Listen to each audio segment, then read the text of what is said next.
fato criminoso imputado. Essa proporcionalidade da prisão preventiva está claramente, manifestamente exposta no inciso 1º do artigo 313. No inciso 1º do 313, o que o legislador prescreveu é o seguinte: se admite a prisão preventiva nos crimes que tenham pena máxima superior a 4 anos. O legislador admitiu a prisão preventiva nos crimes que tenham pena máxima superior a 4 anos. Se o crime tem pena máxima tem previsto em seu preceito secundário, em sua pena, uma pena máxima inferior a 4 anos, em regra, não se admite a prisão preventiva.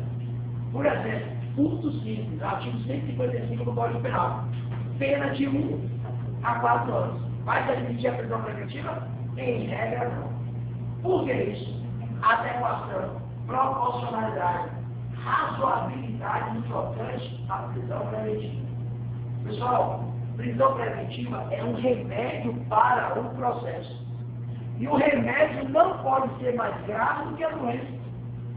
Se ao final do feito, no caso de furto simples, por exemplo, tem pena de 1 a 4 anos, se no final do processo, ainda que o sujeito seja condenado, ele não vai sofrer uma pena privativa de liberdade, vale dizer, pode ser beneficiado com uma pena alternativa do artigo 43 e 44 do Código Penal, suspensão condicional do processo, subsídio da pena, suspensão condicional da pena, ou seja, se esse indivíduo pode ser beneficiado, ainda que condenado, com uma série de institutos despenalizadores que vão impedir que ele cumpra uma pena, como eu posso, no transcorrer do processo, já impor uma prisão cautelar esse indivíduo? Eu tornaria o remédio mais grave do que a doença.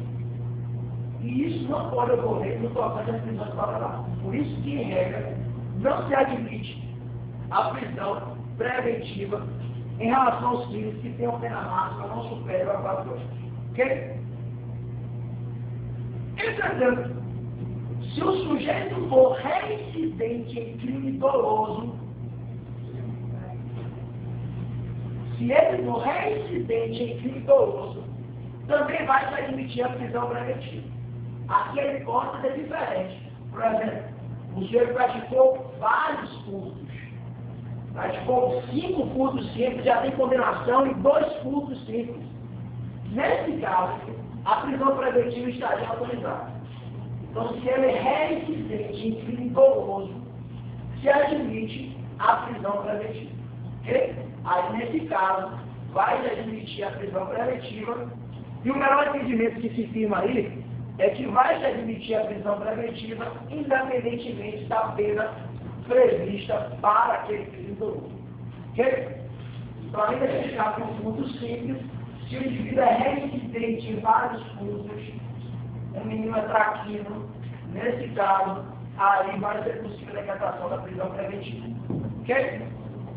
Na hipótese de reincidência em crime doloso. Beleza. No inciso terceiro, também se admite a prisão preventiva, para assegurar medidas de proteção,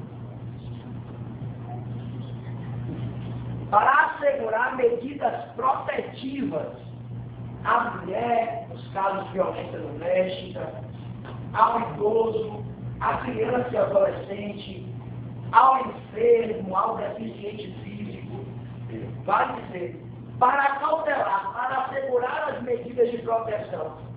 Medidas de proteção previstas principalmente na Lei 11.340 de 2006, na Lei Maria da Penha, para assegurar as medidas de proteção previstas especialmente na Lei Maria da Penha, Lei 11.340 de 2006, também se admite a decretação da prisão preventiva, independentemente da pena prevista para o crime doloso.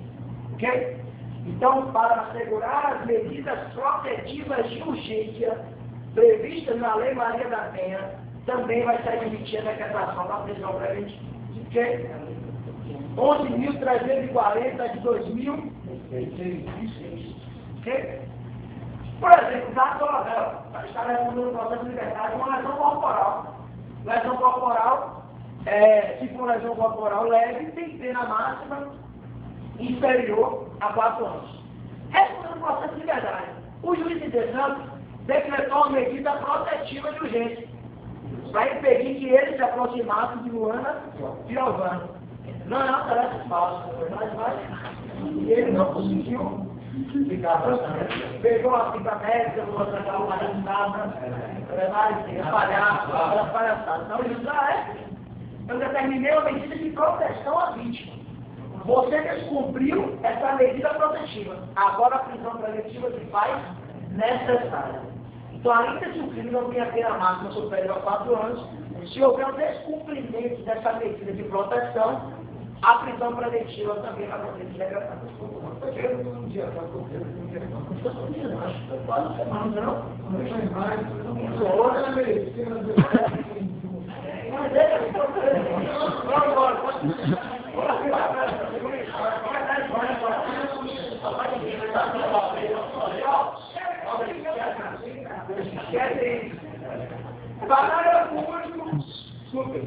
Parágrafo único do 313.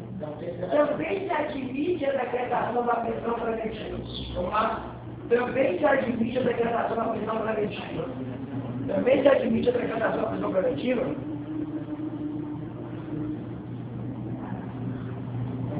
Se o indiciado, se o indivíduo, se o indiciado, se o réu não for identificado civilmente, não fornecer elementos para a sua identificação civil. Se o sujeito, se o imputado, não fornece elementos para a identificação civil, vai dizer, entregar um documento com foto, uma carteira de identidade, por exemplo. Se ele não fornece elementos para a sua identificação civil, a prisão preventiva também pode ser decretada. Porque, entretanto, após a identificação criminal, ele tem que ser posto em liberdade. Ok? Então, observe, o cara não tem um documento, só tem certidão de nascimento. Não tem ficha de identidade. O cara não tem ficha de identidade, só tem uma certidão de nascimento. É preso. Como é que vai atestar que João é João? Não tem documento de idade. O juiz pode decretar a prisão preventivamente. Para quê? Apenas para efeito de se fazer uma identificação criminal. Okay? Depois da identificação criminal, ele tem que ser posto em liberdade. Okay? No que consistiria a identificação criminal? Identificação criminal, pessoal, é uma identificação datiloscópica ou fotográfica. Okay? Não é só impressão digital. A impressão digital é a identificação datiloscópica, mas também pode ser identificação fotográfica. Datiloscópica e fotográfica são as modalidades de identificação criminal. Ok? Na Polícia Federal. Onde é que está prevista? Foi a pouco. Onde é que está prevista a identificação criminal? Lei 12.037 de 2009. Identificação criminal. É que trata da identificação criminal. Ok? Lei 12.037 de 2009. Agora, quer mais uma dica de constitucional? Também está prevista na Constituição Federal. Artigo 5º, inciso 58 da Constituição Federal. Por que está prevista? Olha que interessante. Identificação criminal regulada pela Lei 12.037 de 2009 e prevista no artigo 5º e 58 da Constituição. Por que está prevista no artigo 5º e 58 da Constituição? Porque é um direito indiciável. O que é um direito indiciável? A não identificação criminal, se ele tiver um documento capaz de identificá-lo civilmente. Estou pensando que a identificação criminal é uma exceção. Só se o sujeito não puder ser identificado civilmente. Se houver dúvida contra a sua identidade, é que se vai realizar essa identificação criminal. E por absurdo, essa lei prescreveu a possibilidade de juiz prender só para fazer a identificação criminal do indivíduo. Ok? Agora, depois da identificação criminal, ele tem que ser posto em liberdade.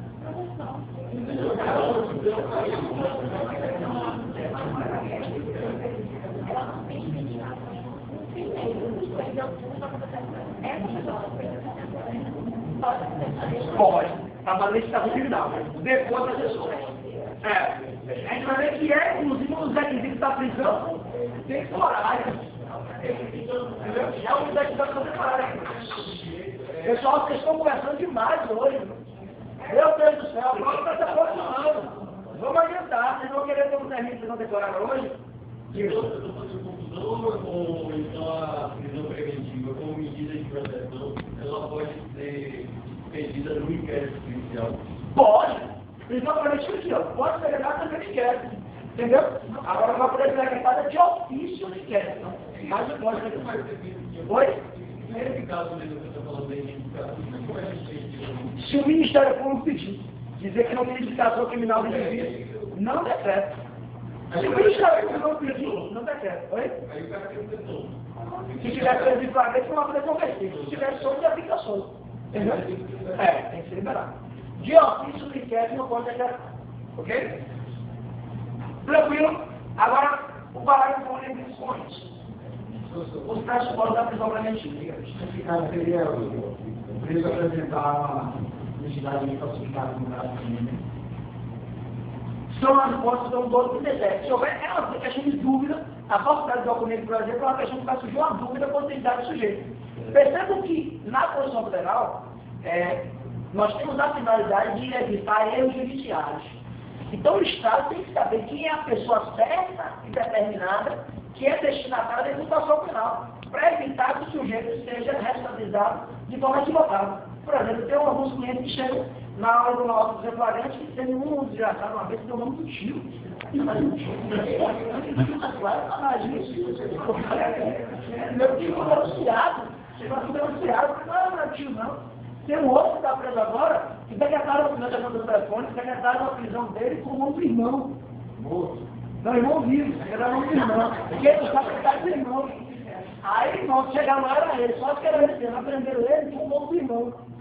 Até eu tenho que rachar na prisão contra isso agora, mas quer dizer, os caras, se houver dúvida com a identidade, pode ser feita identificação criminal. Até que ele não chega na outra prisão e apresentar a identidade, que até é roubado de alguma pessoa. Por isso que eu também, já fez até vezes, tudo de fazer a ocorrência, mas não corra de risco, não. Vamos lá.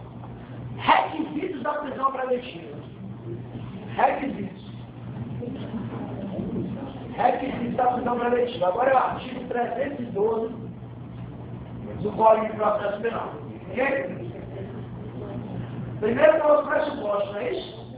Agora nós falamos dos requisitos da prisão preventiva. Certo?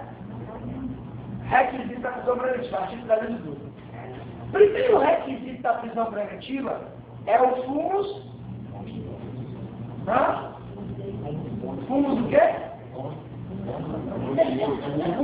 Fumus de delícia.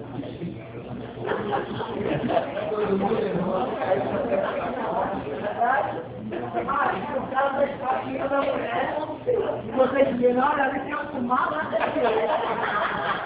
Ela falou para a cabeça da mulher, estupra a mulher, você ali tem a fumada do bom direito. A parte da prática do crime.